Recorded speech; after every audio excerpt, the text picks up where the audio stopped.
Watauga County, North Carolina, November 1886. The first snow had come early that year, dusting the high peaks of the Blue Ridge before the leaves had fully turned. In a narrow valley where Cove Creek cut through limestone and oak, a man named Silas Harmon was about to become the laughingstock of 3 townships. What made them laugh wasn't his age. At 62, he was building his 4th cabin. It wasn't his heritage. Half Cherokee blood meant little anymore in these mountains. It was the walls. Those impossible, wasteful, ridiculous walls. Double walls, they called them, shaking their heads. Like building 2 cabins just to live in one. While his neighbors notched their logs tight and chinked them proper, Silas was doing something different. Something that made experienced builders stop their mules just to stare. He was leaving a gap, a deliberate, measured space between 2 separate walls of hewn chestnut logs. 18 inches of nothing but air. "Man's gone soft in the head," said Thomas Bradley, whose family had been raising cabins in these mountains since before the Revolution. "Winter will teach him soon enough." But Silas Harmon had learned something in 62 years that Thomas Bradley, for all his family tradition, had never stopped to consider. He'd learned it from his mother's people, who'd kept warm in these same mountains for 1,000 winters. He'd learned it from watching how the earth itself held heat in certain places and shed it in others. And he'd learned it from one brutal February night in 1869 that had taken his wife and youngest daughter while he'd fed their fireplace log after log after log, never getting ahead of the cold that seeped through their walls like water through a sieve. The question wasn't whether Silas Harmon's walls looked crazy. The question was, what did this backwoods carpenter understand about heat that 3 generations of expert builders had missed? Before we show you exactly what happened when winter came, and the numbers that proved everyone wrong, do something for me. Hit that like button right now, and subscribe to this channel, because I'm going to show you building techniques that could save your life if the grid goes down, and I only share them with people serious enough to join this community. Drop a comment telling me where you're watching from, and I'll personally reply with a traditional building technique specific to your region that most people have forgotten. Deal? Good. Let's continue. December 1886 arrived cold and dry. The old-timers recognized it immediately as set-up winter, the kind that lulls you with moderate temperatures and light snows, making you burn through your woodpile at a comfortable pace. And then, when you're 5 cords lighter than you should be, January arrives like a wolf. Silas Harmon's cabin stood finished by mid-December. From the outside, it looked almost comical. 2 complete walls of chestnut logs, each 12 inches thick, separated by that 18-inch gap that had become the subject of so much ridicule.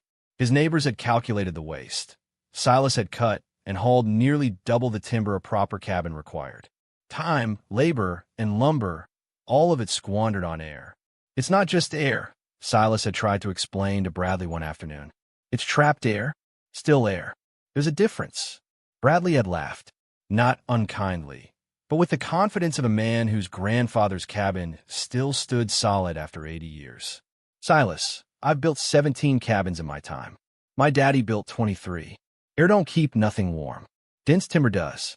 Tight chinking does. You're solving a problem that don't exist." But Silas had filled that 18-inch gap with something. Not solid. That would defeat the purpose. He'd created a matrix of thin cedar slats, running horizontally every 2 feet, creating compartments of trapped air between the walls. In some of those compartments, he'd loosely packed dry moss and pine needles. In others, he'd left only air. The pattern seemed random to observers, but Silas had a system. He'd positioned the insulated compartments behind where his hearth would radiate heat, and the air-only compartments everywhere else. "He's making it complicated for no reason," said Marcus Finn, a stonemason who'd worked on the courthouse in Boone. "Heat rises and escapes. That's nature. You can't trap it with tricks." What none of them knew was that Silas had built a smaller version first. Just one wall section, 8 feet by 8 feet, standing free in his barn. Through November, he tested it. He'd built fires on one side, measured temperatures on both sides, added and removed different filling materials, adjusted the gap width. His neighbors never saw this. They only saw the final result, a cabin that looked like it had been designed by someone who'd forgotten how to build halfway through. The inner wall, the one facing the living space, was finished smooth. Tight joints, minimal gaps, chinked with a mixture of clay and cattail fiber. The outer wall was rougher, deliberately so. Silas had left small gaps between certain logs, not for ventilation exactly, but for what he called breathing. He tried to explain it once. A wall that can't move, air can't dry. A wall that can't dry will rot.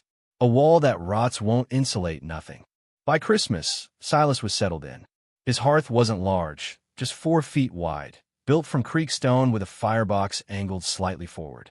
Nothing fancy, nothing that would impress Marcus Finn. But Silas had positioned it precisely against the center of his north wall, where the double wall gap was packed most densely with insulation. On December 28th, Thomas Bradley stopped by with a ham. A peace offering, perhaps, or maybe just curiosity. The temperature outside was hovering around 25 degrees Fahrenheit, cold but manageable. Inside Silas's cabin, Bradley immediately noticed something odd. It was warm, genuinely warm, and Silas's woodpile outside looked barely touched. "How much you burning?" Bradley asked, trying to sound casual. 3 logs in the morning, 2 at midday, 3 at evening, Silas said. Sometimes 4 at night, if it's bitter. Bradley did the math in his head. That was less than half what his own cabin required to maintain comfort. He looked around for the trick.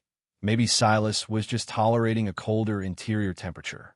But no, it was actually warmer in here than Bradley's own home.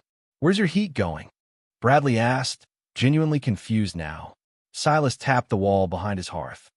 "It's not going nowhere. That's the point. It's staying."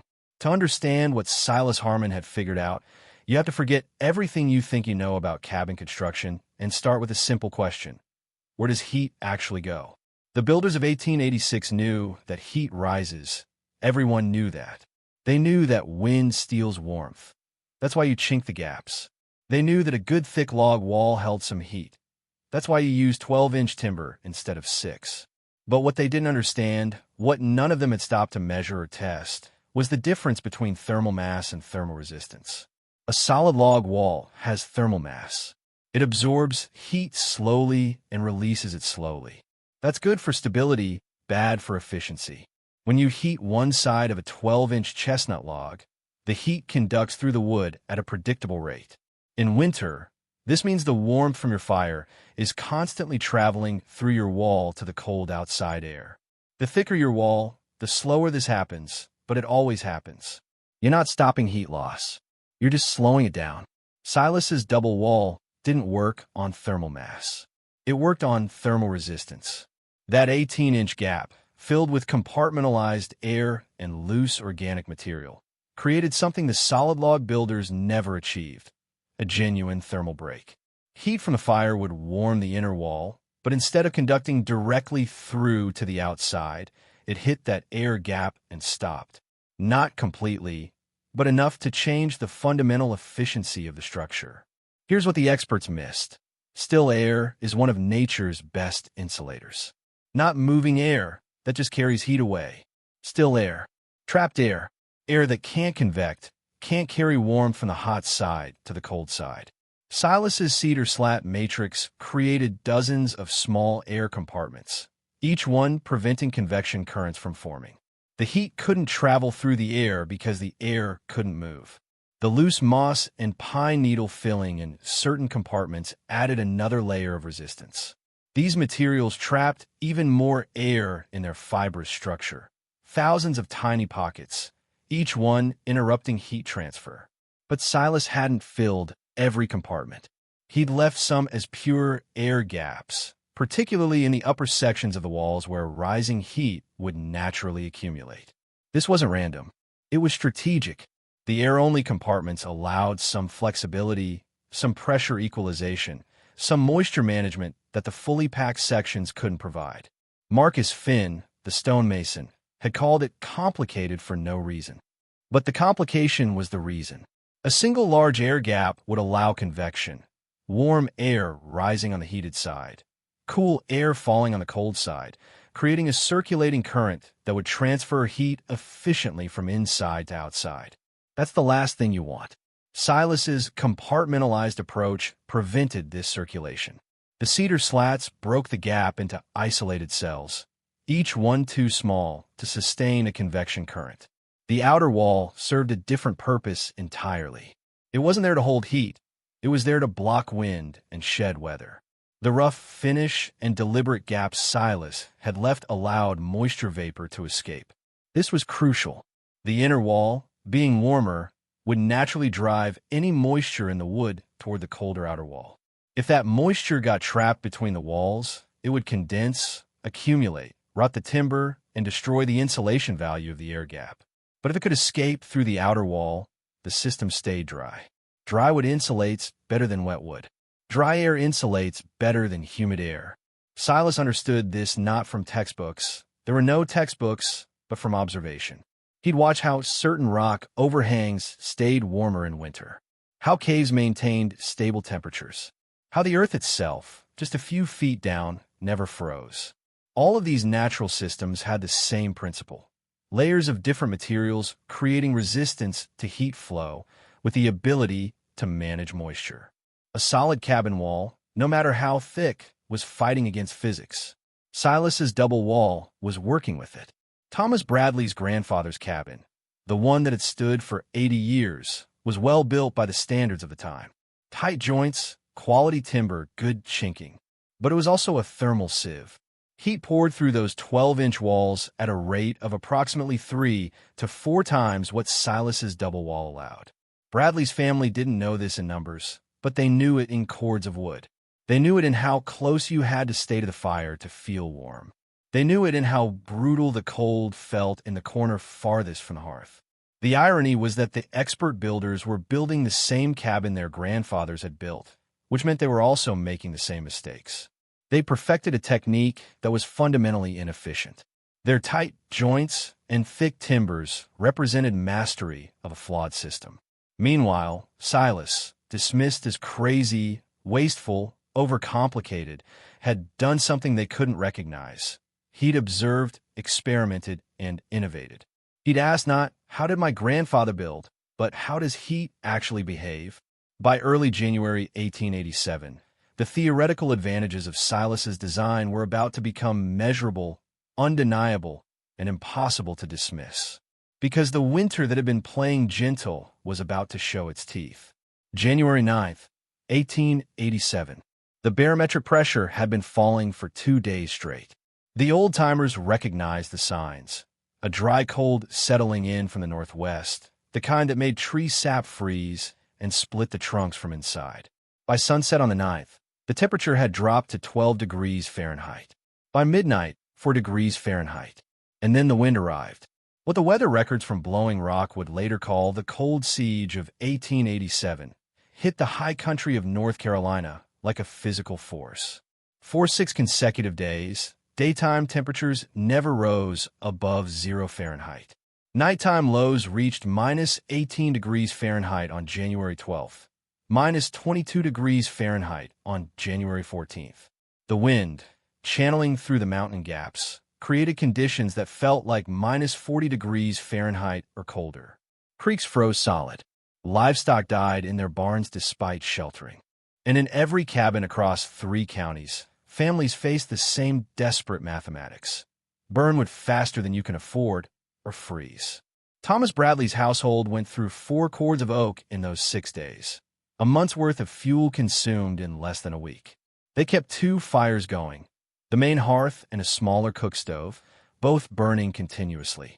The family slept in shifts, someone always awake to feed the flames.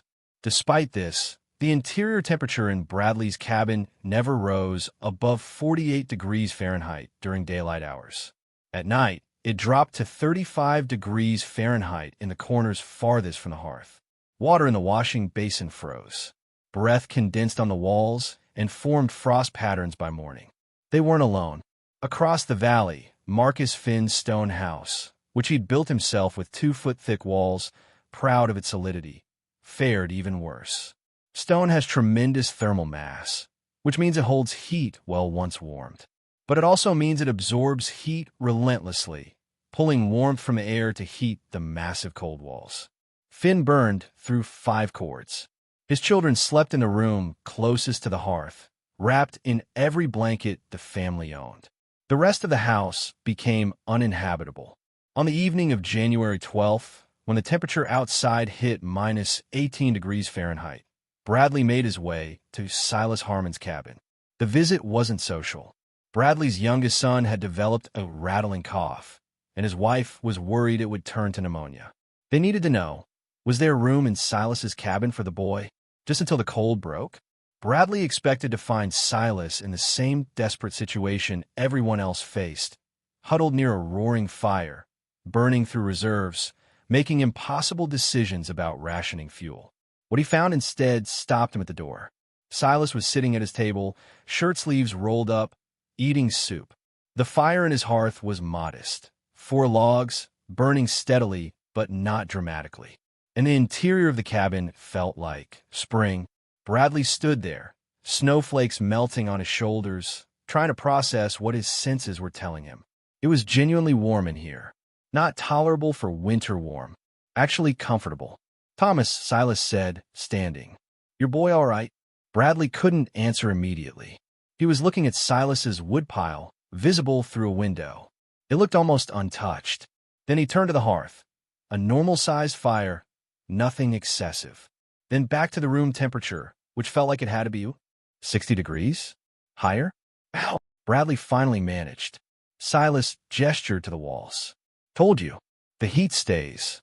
Before I show you the exact numbers that proved Silas right, measurements that made experienced builders question everything they knew, hit that like button and subscribe. Because what happens next isn't just about one man's clever wall design. It's about the moment an entire community had to admit that traditional knowledge, when actually understood rather than just repeated, contains engineering principles that modern building often ignores. Drop a comment right now with your location, and I'll tell you which historical building technique from your region could cut your heating costs in half. Now let's look at the data. Over the next 3 days, as the cold continued its assault, other families began noticing what Bradley had discovered. Smoke from Silas's chimney was visible but modest, a thin, steady stream, not the heavy output pouring from every other stack in the valley. People started doing mental math, comparing what they were burning against what Silas appeared to be using. The discrepancy was impossible to ignore. On January 15th, Marcus Finn, whose stone house was consuming firewood faster than any other structure in the area, walked through knee-deep snow to Silas's cabin. He brought a thermometer, not the crude alcohol thermometers most families owned, but a precision mercury instrument he'd acquired for his masonry work, capable of accurate readings from minus 30 degrees Fahrenheit to 120 degrees Fahrenheit. "I need a measure," Finn said simply when Silas opened the door. Silas nodded. He understood. Finn wasn't there to apologize or admit error. He was there because the numbers mattered more than pride. That's the mark of a real craftsman. Finn took readings in multiple locations. Near the hearth at the center of the room, in the corners, near the walls, at floor level, and at head height. Then he went outside and took external readings on both the north wall and south wall. Then he did something unusual. He asked Silas if he could bore a small hole through the outer wall to measure the temperature in that 18-inch gap. Silas agreed. What Finn's thermometer revealed changed the conversation permanently. Marcus Finn was a man who trusted mathematics more than opinions. When he took measurements in Silas Harmon's cabin on that bitter January afternoon, he did so with a methodical precision that had made him the best stonemason in 3 counties. What his mercury thermometer revealed wasn't just surprising, it was revolutionary. External temperature, north wall, shaded minus 16 degrees Fahrenheit. External temperature, south wall, sun exposed minus 11 degrees Fahrenheit. Interior temperature near hearth, 71 degrees Fahrenheit. Interior temperature at room center, 67 degrees Fahrenheit. Interior temperature at corners, farthest from heat source, 62 degrees Fahrenheit. Interior temperature at floor level, 58 degrees Fahrenheit. These numbers alone were remarkable. A 78-degree differential between outside and inside in the corners, and an 87-degree differential near the hearth. But what stunned Finn was the consistency. In his own stone house, The temperature variation from hearth to corner was often 30 degrees or more. You roasted near the fire and froze 10 feet away. Silas's cabin showed only a 13-degree variation between the warmest point and the coldest corner. But the truly revealing measurement came from that hole Finn bored into the gap between the double walls. Temperature in the air gap, northern wall, behind hearth, 51 degrees Fahrenheit. Temperature in the air gap, eastern wall, no direct heat, 38 degrees Fahrenheit. Temperature in the air gap, southern wall, sun exposure, 43 degrees Fahrenheit. Finn stared at those numbers, running the calculations in his mind. The air gap itself was maintaining temperatures far above freezing, even on the walls receiving no direct solar gain and no direct radiant heat. This meant the inner wall wasn't losing heat to the outside at anything close to the rate a solid wall would. The gap was functioning as a genuine thermal buffer. He pulled out a small notebook and began calculating heat loss rates based on the temperature gradients he was measuring. In a solid 12-inch log wall, with an interior surface at 67 degrees Fahrenheit and an exterior surface at minus 16 degrees Fahrenheit, you're looking at a differential of 83 degrees driving heat through the timber. Chestnut has a thermal conductivity of roughly 0.12 BTU per hour per square foot per degree Fahrenheit per inch of thickness. For a 12-inch wall, that works out to significant continuous heat loss, enough to require constant heavy fuel consumption to maintain interior temperature. But Silas's double wall had something different. A 67 degrees Fahrenheit interior surface, then an 18-inch gap holding at roughly 40 to 50 degrees Fahrenheit, then an exterior surface at minus 16 degrees Fahrenheit. The heat gradient was split across two resistance zones: 12 inches of chestnut log, inner wall, 18 inches of compartmentalized air and loose fill, and another 12 inches of chestnut log, outer wall. The effective R value, thermal resistance, was roughly 3.5 times better than a standard cabin wall of the period. Finn wrote this down, but he knew the builders of Watauga County didn't think in R values or BTUs. They thought in cords of wood and hours of warmth. So he asked the practical questions. How much would you burning per day, Silas? Been tracking it, Silas said, pulling out his own rough ledger. Since the cold settled in on the 9th, between 8 and 10 logs daily. Depends on the wind. Finn knew his own consumption, 30 to 35 logs daily, and his house was still barely tolerable. Bradley was burning similar amounts. Most families in the area were consuming 25 to 40 logs per day just to maintain survivable interior conditions. 8 to 10 logs. Finn did the math. At that rate, Silas would burn approximately 1.25 cords during the 6-day cold siege. Finn's household would burn 5 cords. Bradley's would burn 4. The average cabin in the valley would burn 3 to 4 cords minimum. The fuel efficiency advantage wasn't marginal. It was approximately 300% to 400%. But efficiency wasn't the full story. The real advantage was comfort and safety. In Finn's house, despite burning maximum fuel, the corners stayed cold enough to freeze water. Children had to sleep in one room, adults in another, everyone clustered around heat sources. The risk of frostbite, pneumonia, or worse was genuine. In Silas's cabin, the entire living space maintained temperatures that would be comfortable in any season. You could sleep anywhere. Children could play in any corner. The risk of cold-related illness was effectively eliminated. Finn measured one more thing before he left: heat retention. He asked Silas to let the fire burn down to coals without adding fuel. Then he took temperature readings every 30 minutes for 3 hours. In a standard cabin, once the fire diminishes, interior temperature drops rapidly, often 15 to 20 degrees in the first hour. But in Silas's cabin, the thermal mass of the warmed inner wall, combined with the insulating buffer of the air gap, created a different pattern. After 3 hours with only residual coals, the interior temperature had dropped only 11 degrees, from 67 degrees Fahrenheit to 56 degrees Fahrenheit. And the rate of decline was slowing, not accelerating. Finn calculated that the cabin would remain above freezing for at least 12 hours with no fire at all, possibly longer. This had profound practical implications. It meant Silas could let his fire go out completely at night, sleep soundly, and wake to a cabin still warm enough to function in. It meant if he had to leave for a day, to check trap lines, visit neighbors, whatever, he wouldn't return to a frozen interior requiring hours of intense burning just to make the space habitable again. The thermal stability of the structure gave him freedom that other cabin dwellers simply didn't have. When Finn returned to his stone house that evening, he sat down and wrote everything out in careful detail. The measurements, the calculations, the fuel consumption comparisons. He was a proud man, and admitting error didn't come easily. But he was also honest enough to recognize when empirical data contradicted his assumptions. 3 days later, when the cold finally broke and temperatures climbed back above 20 degrees Fahrenheit, Finn walked to Thomas Bradley's place. He brought his notes. "We need to talk about Silas's walls," Finn said. "And we need to talk about how wrong we were."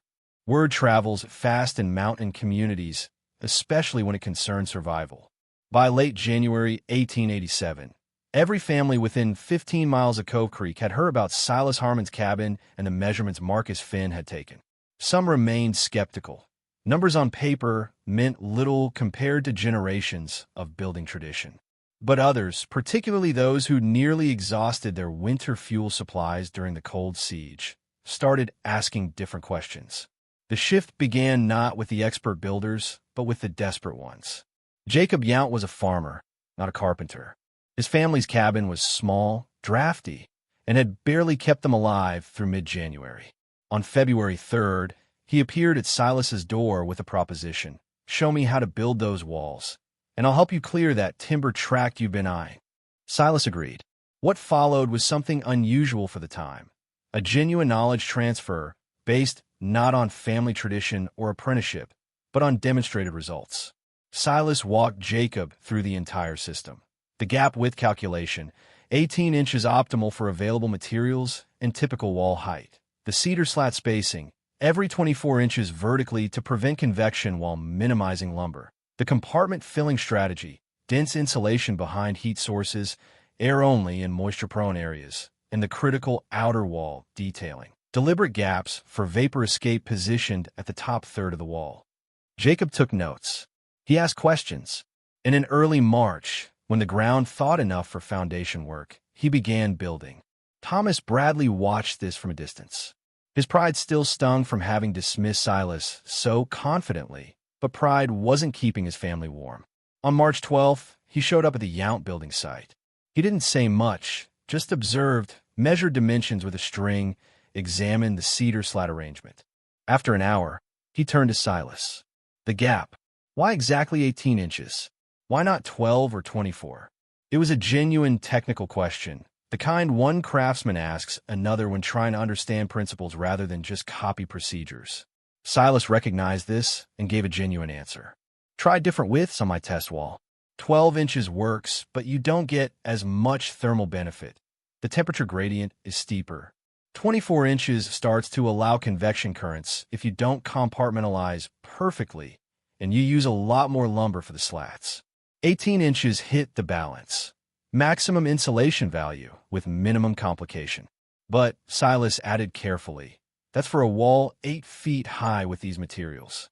Different height, different gap. It's not a rule. It's physics." Bradley nodded slowly. This was the answer of someone who'd experimented, measured, and understood, not someone following tradition or guessing. For the first time, Bradley saw Silas not as an eccentric carpenter, but as an engineer. By April 1887, 3 new cabins were under construction using Silas's double-wall method. By summer, 7. Each builder adapted the core principle to their specific situation. Available timber species, local climate variations, family size requirements. Joseph Creek, building at higher elevation where wind was more severe, made his outer wall thicker and his gap 20 inches. Samuel Greer, working with limited timber, reduced both walls to 10 inches each but kept the 18-inch gap. The principle proved flexible. Marcus Finn, whose stone house had performed so poorly during the cold siege, faced a different challenge. He couldn't rebuild. His house represented years of work and significant expense. But he could adapt. In May, He began constructing an interior wooden wall inside his stone house, creating an air gap between stone exterior and wooden interior. It wasn't identical to Silas's approach. The thermal mass of stone created different dynamics, but the principle of thermal resistance through trapped air remained the same. By the following winter, Finn's fuel consumption had dropped by approximately 40%, and the interior temperature distribution had become far more even. The most significant adoption came from an unexpected source, the missionary school being built near Blowing Rock. The project's supervisor, a man named William Ferris from Pennsylvania, had heard about the double-wall cabins and rode out to examine Yount's completed structure in September. He brought an engineer's notebook and a background in industrial building. After a day of measurements and questions, he made a decision that would influence regional architecture for decades. "We're modifying the school plans," Ferris announced to his construction crew. Double-wall construction throughout, based on the Harmon method. This was significant because the school wasn't a small cabin. It was a 2-story institutional building with a budget and oversight. When it proved successful, and it did, reducing projected heating costs by an estimated 65%, the technique gained legitimacy beyond folk practice. County records from 1888 show building permits for 12 structures explicitly describing double-wall cavity construction for thermal efficiency, a remarkable adoption rate for a technique that had been dismissed as crazy just 2 years earlier. But perhaps the most telling measure of the turning point came in November 1887, when Thomas Bradley began dismantling his family's cabin, the one his grandfather had built, the one that had stood for 80 years. He salvaged every usable log, every stone from the foundation. And then, with Silas Harmon's guidance, he rebuilt it using double-wall construction. When neighbors asked why he'd go to such trouble, Bradley's answer was simple: "Because I got tired of feeding trees to a fire just to keep my children from freezing." Silas figured out something my grandfather never knew. And pride don't keep nobody warm. By December 1887, when the first serious cold arrived, though nothing like the previous January, 19 structures in Watauga County and surrounding areas were operating with some version of the double-wall principle. The fuel savings across those households was measurable not just in cords of wood, but in hours of labor, in reduced risk, in comfort and quality of life. A technique that had been mocked 12 months earlier was now becoming standard practice among builders who valued performance over tradition. The social shift was equally significant. Silas Harmon, who'd been treated as an eccentric at best and a fool at worst, was now regularly consulted on building projects. People came from neighboring counties to see his cabin, to ask questions, to understand the principles. He was 63 years old and had become, without seeking the title, the region's leading authority on thermal-efficient construction. What had changed wasn't the technology. The materials and methods were available to everyone all along. What changed was the willingness to question assumptions, to test rather than assume, to value empirical results over inherited tradition. The cold siege of January 1887 had done more than freeze creeks and test structures. It had forced an entire community to confront the difference between doing things the way they'd always been done and doing things the way they actually worked best. The story of Silas Harmon's double-wall cabin didn't end with the adoptions of 1887 to 1888. Its influence rippled forward through time in ways that reveal something important about how knowledge spreads, gets lost, and sometimes gets rediscovered. By 1895, double-wall construction had become common enough in the North Carolina highlands that it no longer drew comment. Builders didn't call it the Harmon method anymore. It was just how you built if you wanted a warm cabin without burning excessive fuel. The principle had been absorbed into regional vernacular architecture, which is how most effective techniques spread. They stopped being innovations and become traditions. Local records from the early 1900s show that approximately 40% of new cabin construction in Watauga, Avery, and Ashe counties incorporated some form of cavity wall design with air gaps. The specific dimensions varied. Some builders used 15 inches, others 24. But the core principle remained: thermal resistance through trapped air, compartmentalized to prevent convection. Then something interesting happened. The technique nearly disappeared. As the 20th century progressed, several factors converged to push double wall construction out of favor.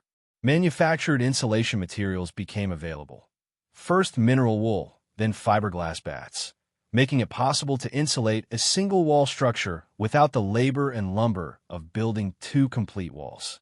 Central heating systems reduced the reliance on a single hearth, changing the thermal dynamics of residential design. And perhaps most significantly, the generation that remembered why the double wall mattered. The people who'd lived through winters without it passed away. By 1950, you'd be hard-pressed to find a builder in North Carolina who knew about Silas Harmon or his cabin. The technique hadn't been formally documented in building manuals. It existed only in the physical structures themselves and in the fading memories of old-timers. When those structures aged out and were replaced with modern construction, the knowledge went with them. But here's where the story takes a turn that Silas himself would have appreciated. Physics doesn't forget, even when people do. In the 1970s, during the energy crisis, builders and homeowners suddenly became very interested in thermal efficiency again. Fuel costs spiked. People started asking hard questions about heat loss and insulation values. And some researchers, digging into historical building techniques, started noticing something in old mountain cabins. Those that had survived from the late 1800s and showed cavity wall construction performed remarkably well in thermal testing. A 1979 study by Appalachian State University's Appropriate Technology Program examined 15 surviving double-wall cabins in the region. They found that these structures, built with no modern insulation materials, achieved effective R values between R24 and R30, comparable to modern well-insulated construction. More remarkably, the cabins showed minimal moisture damage despite being nearly a century old, suggesting that the vapor management strategy, those deliberate gaps in the outer wall that Silas had incorporated, was functionally sound. The researchers didn't know about Silas Harmon specifically. His name doesn't appear in their report. But they documented his principles: cavity width optimization, compartmentalization to prevent convection, selective use of loose-fill insulation, and breathable outer walls. They called it vernacular double-envelope construction and recommended it as a viable approach for modern off-grid building. This led to a small revival in the 1980s and 1990s among homesteaders, off-grid builders, and people interested in appropriate technology. The technique was rediscovered and given new names: double shell construction, envelope house design, trombe wall derivatives. Each generation thought they were innovating, not realizing they were recreating something a backwoods carpenter had figured out a century earlier through observation and experimentation. Modern building science has since validated everything Silas understood intuitively. We now have precise measurements for the thermal conductivity of air, 0.024 W/K. We understand convection prevention through compartmentalization. We know how to calculate optimal cavity depths based on wall height and climate zone. We have computer modeling that can predict heat loss rates and fuel consumption with great accuracy. All of this science confirms what Silas proved with a mercury thermometer and careful observation. A properly designed air gap is one of the most effective insulation strategies available, regardless of era or technology level. The irony is thick enough to cut. Modern, high-efficiency construction often achieves similar R values to Silas's 1886 cabin, but does so with petroleum-based foam insulation, vapor barriers made from plastics, and complex HVAC systems. Silas achieved comparable performance with locally harvested timber, air, and moss. His approach was sustainable before sustainability was a concept. It was low carbon before anyone measured carbon. It was resilient because it required no supply chain, no manufactured materials, no specialized tools. Today, if you know where to look in the North Carolina mountains, you can still find a few of those original double-wall cabins. Most are abandoned, overgrown, slowly returning to forest, but their walls remain sound.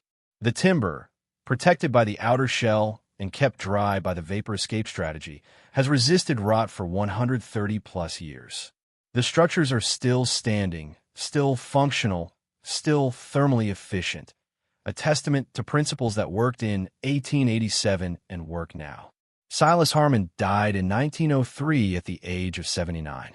Local obituaries described him as a carpenter and farmer, noting that he was respected for his craftsmanship. There was no mention of his revolutionary wall design, no acknowledgement that he'd changed how an entire region built shelter. By then, his innovation had become so normalized that it was invisible, the ultimate complement to a practical solution. His original cabin stood until 1967, when it was finally dismantled to make way for a paved road. A few people who remembered the structure's history tried to preserve it, but by then, no one could quite articulate why this particular cabin mattered more than any other. The logs were salvaged and used in other construction. The physical structure disappeared, but the principle, the understanding that trapped air resists heat transfer, that compartmentalization prevents convection, that outer walls can be breathable while inner walls stay sealed, that principle survived in the buildings that copied his approach, in a knowledge passed from builder to builder, in a physics that don't change regardless of whether anyone remembers the name Silas Harmon. And now, in an era of rising energy costs, climate uncertainty, and renewed interest in resilient low-tech solutions, builders are once again discovering that the old ways sometimes worked better than we give them credit for. Not because there were simpler times with simpler problems, but because people like Silas Harmon observed carefully, experimented methodically, and built based on what actually worked rather than what tradition insisted should work. There's a pattern that repeats throughout history, and the story of Silas Harmon's double-wall cabin illustrates it perfectly. We assume that newer means better, that expertise means credentials, and that traditional techniques are primitive simply because they're old. And then reality, often in the form of a crisis, forces us to confront how much we've forgotten or never learned in the first place. In January 1887, the expert builders of Watauga County knew beyond doubt that Silas Harmon's walls were wasteful, overcomplicated, and fundamentally misguided. They had generations of cabin building experience backing their certainty. Thomas Bradley's grandfather had built structures that stood for 80 years. Marcus Finn had constructed stone buildings across 3 counties. These weren't amateurs. They were master craftsmen by any reasonable definition. And they were wrong. Not wrong about everything. Their joints were tight, their timber selection was sound, their structural principles were solid. But they were wrong about thermal efficiency because they'd never questioned it. They'd inherited a building method and perfected that method without ever asking whether the method itself was optimal. They'd mistaken mastery of technique for understanding of principles. Silas Harmon wasn't smarter than these men. He didn't have superior training or better tools or access to information they lacked. What he had was willingness to question, to experiment, to observe rather than assume. When his wife and daughter died in that freezing cabin in 1869, he didn't just grieve, he asked why. Why couldn't he keep the cabin warm enough despite burning log after log? Why did heat seem to vanish through walls that looked solid? Why did some structures hold warmth better than others? These questions led him to experiment with his test wall in the barn, to try different gap widths and filling materials, to measure temperatures and fuel consumption, to observe how caves stayed warmer than cabins, how certain rock formations sheltered heat better than others. He approached the problem like an engineer, even though he'd never heard the word thermodynamics and couldn't have calculated a BTU if his life depended on it. What he did understand was that air, when trapped and compartmentalized, resists heat flow better than wood alone. This insight, available to anyone willing to test it, made the difference between a cabin that required 30 logs per day to stay barely habitable and one that maintained comfort on 8 logs per day. That difference wasn't trivial. It was literally the difference between survival and crisis during severe weather.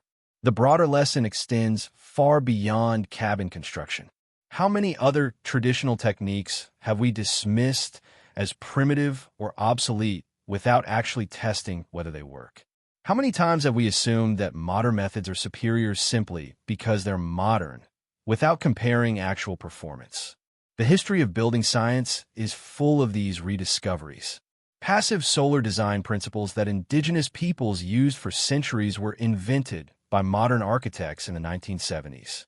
Thermal mass strategies employed in ancient Mediterranean construction were discovered by contemporary designers. Natural ventilation techniques perfected in pre-industrial societies are now being incorporated into innovative green buildings. Each generation thinks it's pioneering, not realizing it's often just relearning what previous generations knew and subsequent generations forgot. This forgetting happens for understandable reasons. When new technologies arrive, central heating, manufactured insulation, cheap energy, they offer convenience that makes older techniques seem unnecessary. Why build complicated double walls when you can just install fiberglass bats and a furnace? Why master the principles of passive heating when you can just turn up a thermostat? The old knowledge doesn't get actively rejected. It just stops being transmitted because it seems irrelevant. But relevance is contextual. Those techniques become highly relevant again when energy becomes expensive, when supply chains break down, when you're trying to live off-grid or build resilience against system failures. Suddenly, knowing how to heat a space efficiently with minimal fuel isn't quaint historical trivia. It's practical survival knowledge. The remarkable thing about Silas's approach is how robust it was. It didn't require rare materials or complex manufacturing. It didn't depend on supply chains or specialized expertise. Someone with access to timber, basic tools, and understanding of the principles could replicate it anywhere. That's the hallmark of genuinely appropriate technology. It's locally adaptable, requires minimal external inputs, and delivers reliable performance using basic physics rather than complex engineering.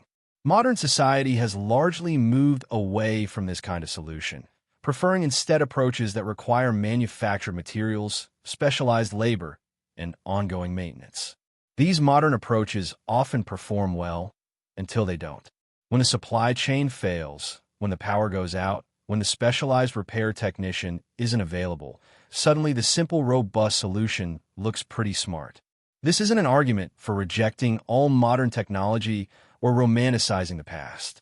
Silas Harmon would have used fiberglass insulation if it had been available and affordable. The point is that he understood principles, not just procedures.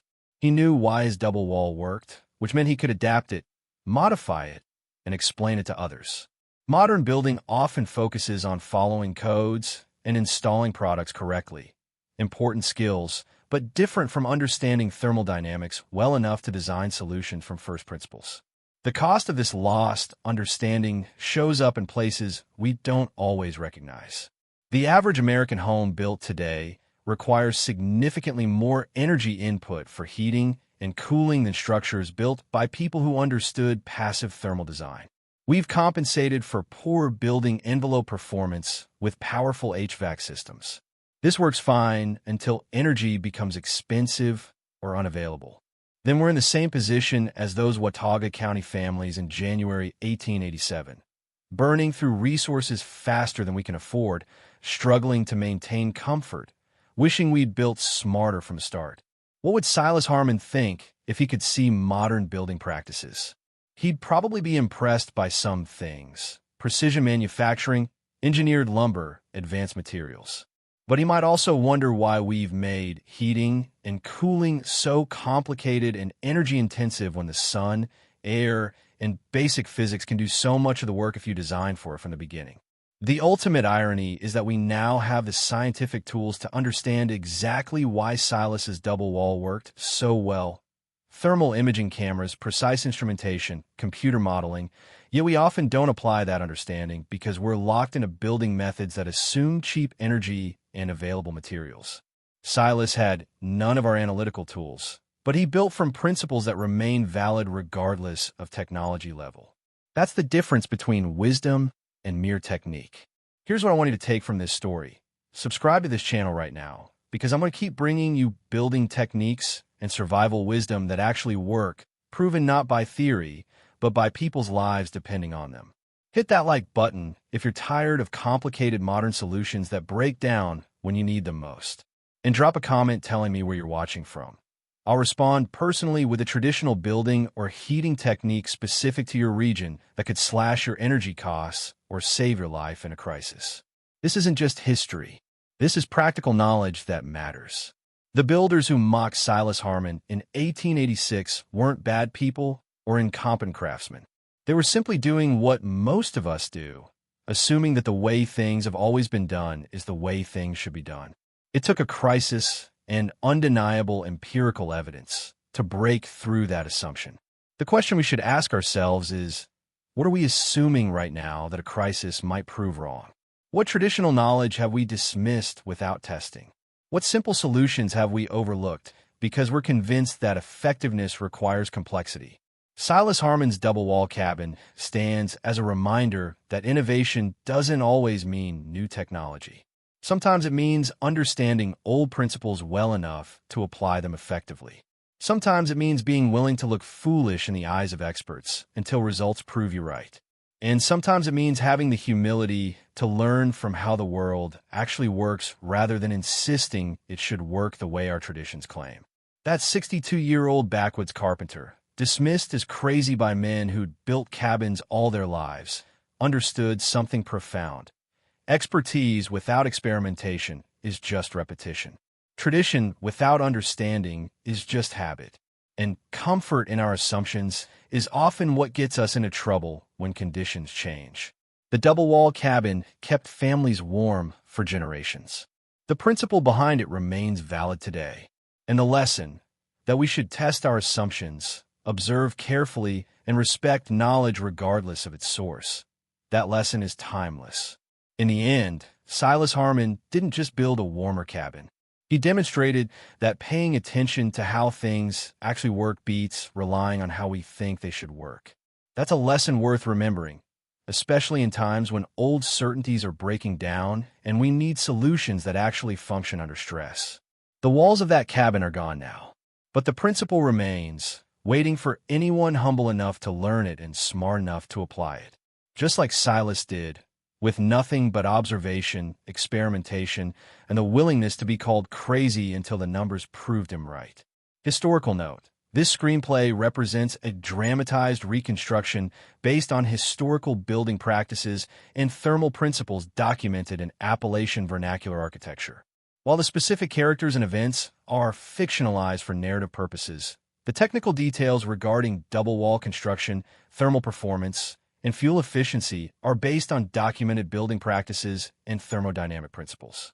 This content is educational and historical in nature and does not substitute for professional engineering or building code compliance in modern construction.